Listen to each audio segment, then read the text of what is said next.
Welcome to the Srivastava classes. तो आज हम करने वाले हैं हमारी ईवीएस का चैप्टर 13। इससे पहले जितने भी चैप्टर्स थे वो मैंने आपको क्लियर करा दिया, जिनका लिंक आपको डिस्क्रिप्शन बॉक्स में मिल जाएगा। तो ये है हमारा चैप्टर 13 जिसका नाम है human communities and the environment. ठीक है, तो चलिए स्टार्ट करते हैं अपना सबसे पहला टॉपिक जो कि है क्लाइमेट चेंज, जिसको हिंदी में बोलते हैं जलवायु परिवर्तन। अब ये क्लाइमेट चेंज क्या है, व्हाट इज क्लाइमेट चेंज? तो सबसे पहले मैं आपको वही समझा देती हूँ क्लाइमेट चेंज होता क्या है इन सिंपल लैंग्वेज। अगर मैं सिंपल लैंग्वेज में अगर आपको समझाऊं तो कोई एक जगह है, जैसे मुंबई को मैं एग्जाम्पल के तौर पर लेती हूँ बिकॉज वो एक परफेक्ट एग्जाम्पल इसमें फिट होता है। मुंबई में मैक्सिमम टाइम पे उसका एवरेज टेम्परेचर कैसा रहता है, मतलब वहाँ पे कभी ठंड नहीं आती है, वहाँ पे हमेशा गर्म वाला मौसम रहता है। बारिश होती है बहुत ज्यादा बट ज्यादा ठंड कभी नहीं आती। हाँ, थोड़ी ठंडी हवाएं चल जाएंगी पर ठंड का मौसम नहीं आता। तो वहां का क्लाइमेट कैसा हुआ, थोड़ा सा वार्म टेम्परेचर रहा, मतलब थोड़ा सा समर वाला जो वो रहता है वहां पे क्लाइमेट वो रहता है, वहां पे कभी विंटर नहीं आती।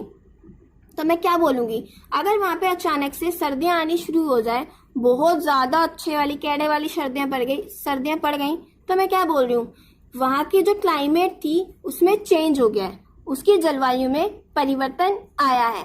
अगर किसी जगह की बहुत लंबे समय तक जो जलवायु है वो एवरेज जलवायु जो है, अगर उसके अंदर एकदम से चेंज आ जाए तो उसको बोल देते हैं हम climate change. So climate is the average weather, ये एक एवरेज वेदर होता है किसी भी जगह का एक बहुत लंबे समय के लिए, या फिर मैं बोलूँ बहुत सालों के लिए। जैसे मुंबई पर तो जिंदगी भर हमेशा से ही गर्मियां पड़ती आई है, सर्दियां पड़ती ही नहीं है, तो उसका जो एक वेदर हो गया, एवरेज वेदर हो गया, वो समर हो गया। And climate change is a change in those average condition, और अगर उन कंडीशंस के अंदर कुछ चेंज हो जाता है तो उसी को हम बोलते हैं क्लाइमेट चेंज। जैसे कि अगर उस गर्मियों के मौसम में अगर सर्दियों में कभी मतलब मुंबई में कभी सर्दियां पड़ने लग जाए तो उसको मैं बोल दूंगी climate change. It is mainly caused by rapidly increasing green house gases in the earth's atmosphere. अब इसका मतलब मेन कॉज क्या है, क्लाइमेट चेंज किसकी वजह से हो रहा है, तेजी से बढ़ती हुई ग्रीन हाउस गैसेज की वजह से। जो ग्रीन हाउस गैसेज है वो हमारे अर्थ एटमोस्फेयर में बहुत तेजी से बढ़ रही हैं, और ये क्यों बढ़ रही हैं, due to burning of fossil fuels की, क्योंकि जो फॉसिल फ्यूल्स होते हैं हम इनकी बहुत ज्यादा इनको जला रहे हैं, इनका इस्तेमाल कर रहे हैं। और फॉसिल फ्यूल्स के यहाँ पे एग्जाम्पल्स दिए हुए call, oil and natural gas, ये कुछ फॉसिल फ्यूल्स है जिनको हम जलाते हैं, जिनकी वजह से हमारे एटमोस्फेयर में ग्रीन हाउस गैस प्रोड्यूस होती है, जिसकी वजह से क्लाइमेट चेंज जैसी घटनाएं होती हैं। These green house gases are warming the earth and oceans. ये जो ग्रीन हाउस गैसेज होती हैं ये हमारी अर्थ और ओशंस का जो टेम्परेचर है इसको इंक्रीज कर देता है, इनको वार्म कर देता है, resulting in rising sea levels, जिसकी वजह से क्या होता है, सी लेवल्स जो होता है यानी समुद्रों का जो लेवल होता है वो बढ़ जाता है, रेनफॉल में चेंजेस आते हैं, आइस पिघलनी शुरू हो जाती है, बहुत ज्यादा एक्सट्रीम हीट इवेंट्स होते हैं, आग लग जाती है और सूखा पड़ जाता है। अगर ये जो टेम्परेचर होता है वो ज्यादा हो जाएगा, यानी कि ग्लोबल वार्मिंग जैसी ज्यादा चीजें हो जाएगी, तो इतने सारे जो इफेक्ट्स होते हैं वो पड़ते हैं, इतने ज्यादा चेंजेस आते हैं। अब हम देखते हैं कॉजेज ऑफ क्लाइमेट चेंज, यानी कि जलवायु परिवर्तन के कुछ कारण भी होंगे। फर्स्ट है उसमें डिफोरेस्टेशन यानी कि जंगलों का जो काटना वगैरह होता है। Human cuts forest for many benefits. देखो हम इंसान जो है हम जंगलों को अपने बहुत सारे फायदों के लिए काटते हैं। The wood obtained by forest is used for making goods.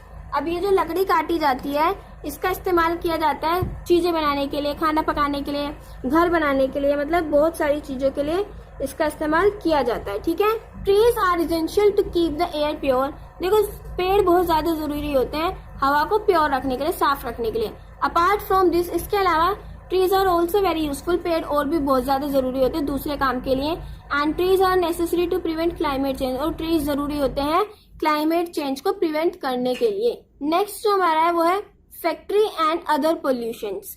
तो factories are considered to be the most polluting. जो फैक्ट्रीज होती है उनको बहुत ज्यादा पोल्यूटिंग माना जाता है, बहुत ज्यादा ऐसा माना जाता है कि इनसे बहुत ज्यादा पोल्यूशन फैलता है, because it makes breathing difficult, क्योंकि जो फैक्ट्रीज होती है उनसे इतनी हार्मफुल गैसेस निकलती हैं जिसकी वजह से सांस लेना भी मुश्किल हो जाता है। All of them contribute in spreading air pollution, यानी कि फैक्ट्रीज से जितना भी कूड़ा, मतलब जितना भी सारा डस्ट वगैरह, एयर पोल्यूशन और जितना भी वेस्ट निकलता है, या फिर जितनी भी फैक्ट्रीज होती हैं, ये सब कंट्रीब्यूट करती है एयर पोल्यूशन को फैलाने में। अपार्ट फ्रॉम दिस, इसके अलावा there are many such examples, ऐसे बहुत सारे एग्जाम्पल्स है which become the cause of air pollution, जो एयर पोल्यूशन के कारण बनती हैं। Air pollution increases the heat. जो देखो अगर एयर पोल्यूशन होता है उसकी वजह से हीट इंक्रीज हो जाती है, due to increase in heat, और जब हीट इंक्रीज हो जाती है तो क्लाइमेट चेंज हो जाता है। ठीक है, तो यानी जलवायु परिवर्तन जैसी घटना होती है। अब हम बात करते हैं कुछ नेचुरल कॉजेज की जिनकी वजह से क्लाइमेट चेंज होता है।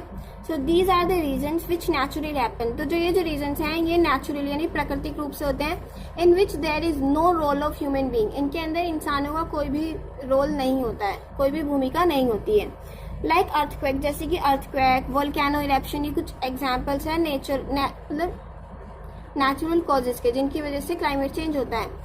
These are also the main reason for climate change. ये भी एक बहुत जरूरी मतलब बहुत अहम रीजन होगा क्लाइमेट चेंज के लिए।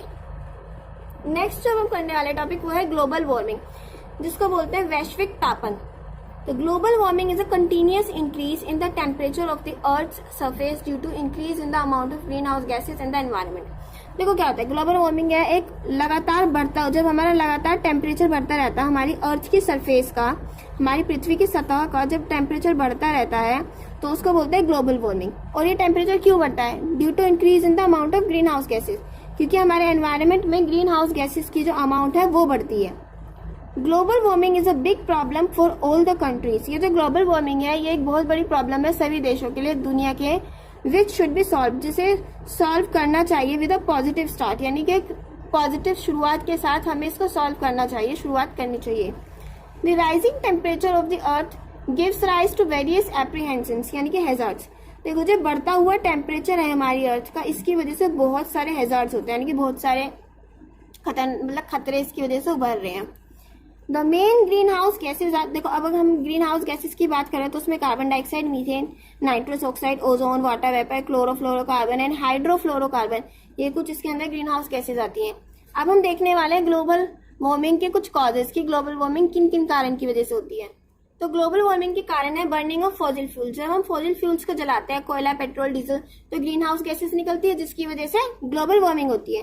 नेक्स्ट है decomposition of organic waste in landfills. अगर हम मिट्टी के अंदर ऑर्गेनिक वेस्ट को दबा देते हैं, यानी कि उसके अंदर उसको कर देते हैं, तो उससे क्या होता है, बहुत सारा पोल्यूशन निकलता है, गैसेज निकलती हैं। वो जो गैसेज होती हैं वो ग्रीन हाउस गैसेज होती हैं, जिसकी वजह से भी हमारी ग्लोबल वार्मिंग होती है। थर्ड है chemical reactions of volatile organic compounds. ये जो वॉलेटाइल ऑर्गेनिक कंपाउंड्स होते हैं, जब इनकी केमिकल रिएक्शंस होती हैं तब भी हमारी ग्रीन हाउस गैसेज निकलती है, जिसकी वजह से हमारा जो है ग्लोबल वार्मिंग होती है।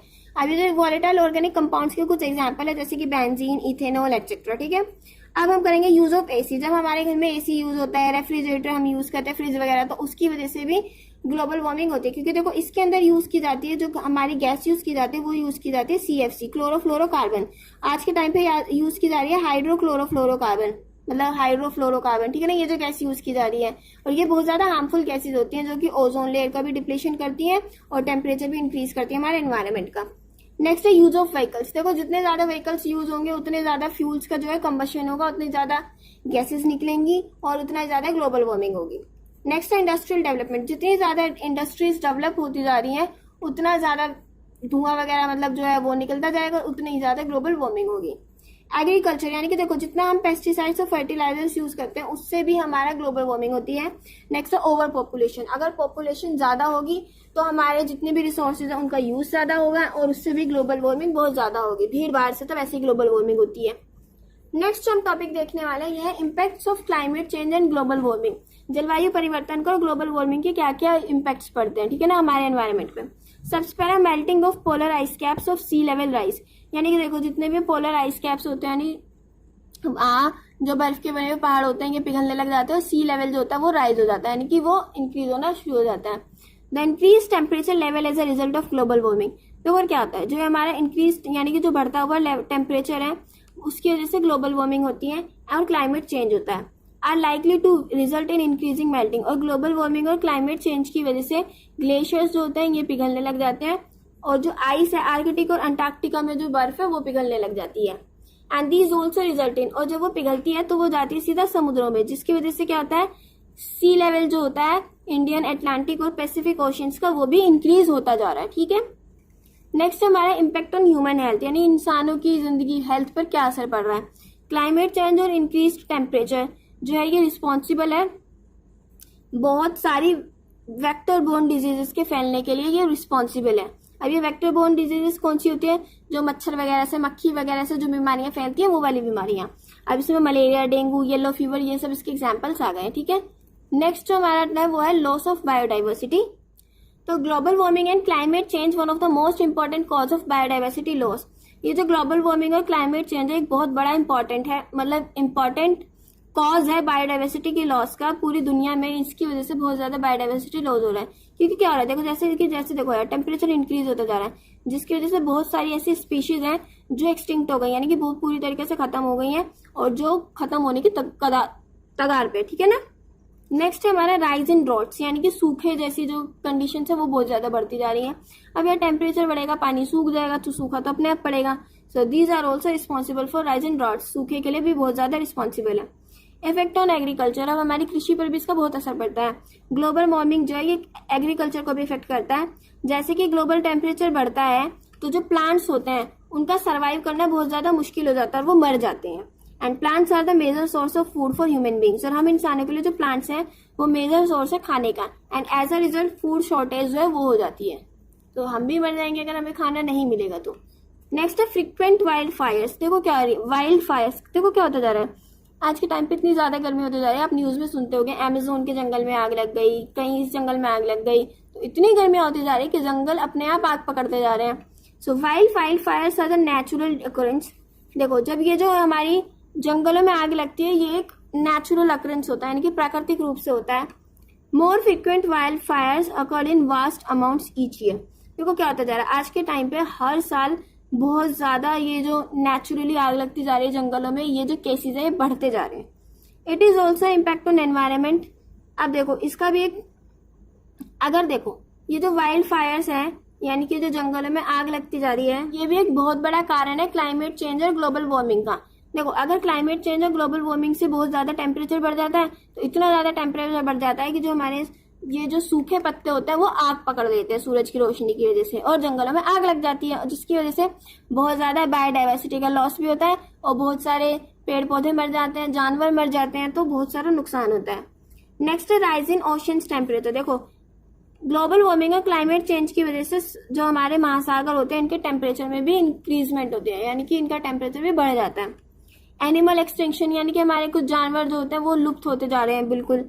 And quality of life decreases, अगर टेम्परेचर इंक्रीज हो जाएगा तो हमारे जीने की जो क्वालिटी है, हमारी लाइफ की जो क्वालिटी है वो डिक्रीज हो जाएगी। नेक्स्ट हम टॉपिक देखने वाले हैं वो है depletion of ozone layer. Depletion यानी कि ह्रास ऑफ किसका, ओजोन लेयर का ह्रास, ठीक है ना, हम वो पढ़ने वाले हैं इसमें। देखो scientific and authentic knowledge of ozone layer depletion was first told by American scientist.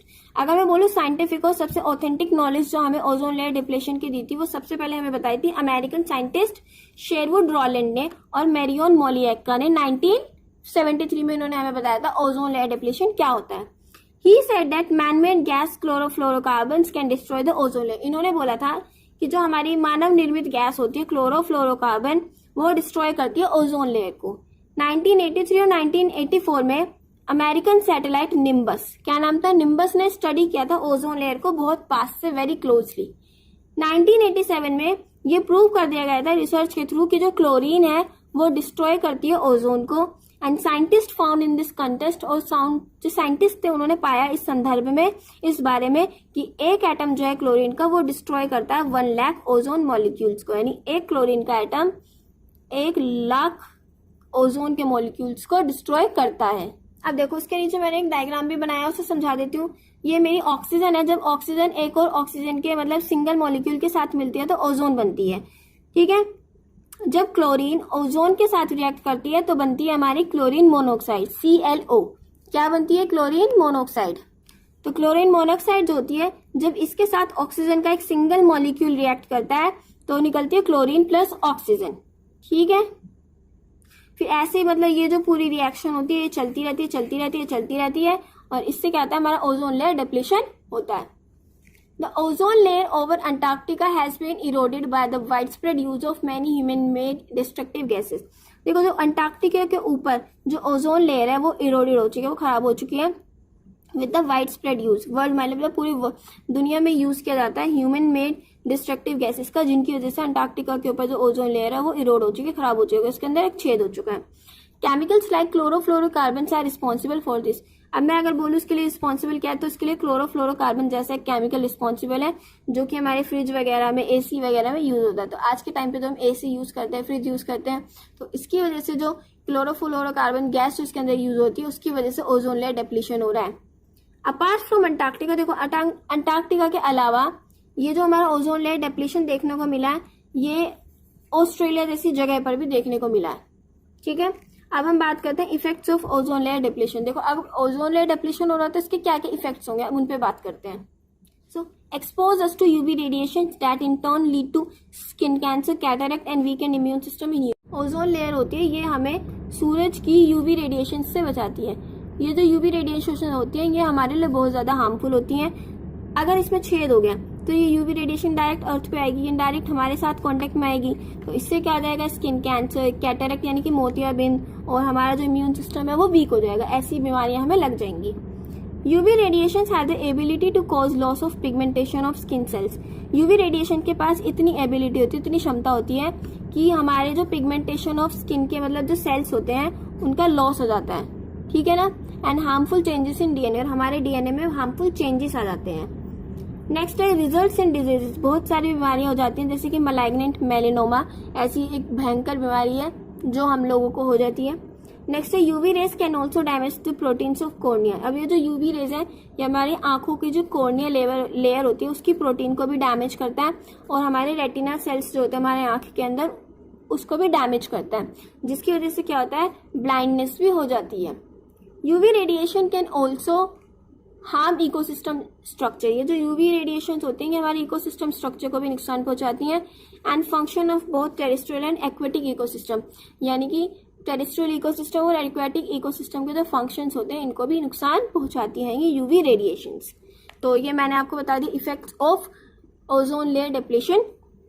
अब नेक्स्ट जो मेरा टॉपिक है वो है एसिड रेन। ये एसिड रेन क्या होता है? Oxides of sulfur and nitrogen present in the atmosphere dissolve in the rain and make it acidic, and thus the rain that falls on the surface of the earth is called acid rain। क्या होता है, मेरी अर्थ है, मेरे environment में sulphur oxide, nitrogen oxide present हो गई है। अब बारिश आ रही है, बारिश की बूंदों में ये जो गैस है ये मिलके मेरी धरती पर आकर गिर रही है। ठीक है ना, अब बारिश की बूंदों में जो गैस मिल गई है इसी को मैंने बोलते हैं एसिड रेन।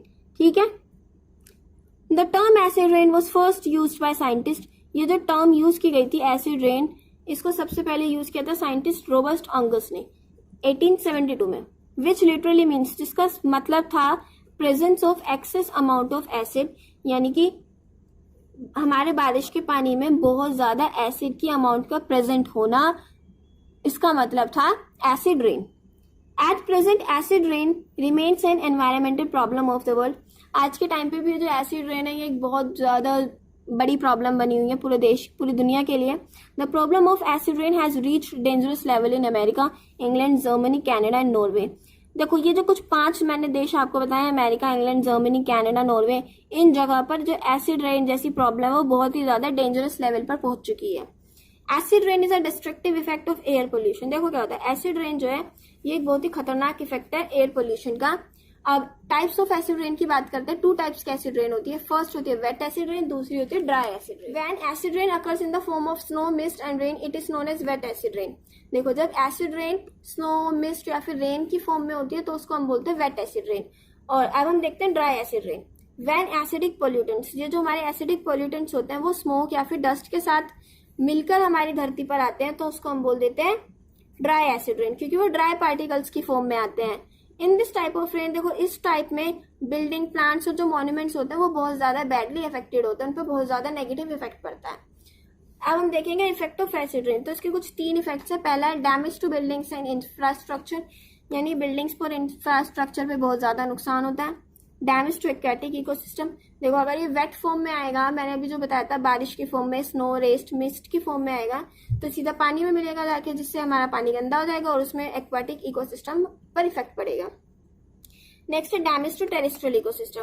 भाई अगर ये पानी की फॉर्म में बारिश पे भी आता है, मतलब बारिश की फॉर्म में भी आता है तो ये हमारी मिट्टी पे पड़ेगा तो सॉइल पोल्यूशन हो जाएगा, ठीक है ना, जिसकी वजह से हमारे जो टेरेस्ट्रियल इकोसिस्टम है इस पर भी काफी इफेक्ट पड़ेंगे। तो इफेक्ट ऑफ एसिड रेन भी यहाँ पे कंप्लीट होते हैं। तो फ्रेंड्स ये वाला जो हमारा चैप्टर था ये भी हमारा कंप्लीट होता है। अगर आपको वीडियो पसंद आती है तो प्लीज़ लाइक, शेयर एंड अपना डाउट क्लियर करने के लिए भी कमेंट कर सकते हैं। मैं आपका डाउट क्लियर करने की पूरी कोशिश करूँगी। और अगर आपको वीडियो पसंद आती है तो भी कमेंट करना कि आपको वीडियो पसंद आई है या नहीं आई है। Thanks for watching, see you in the next video.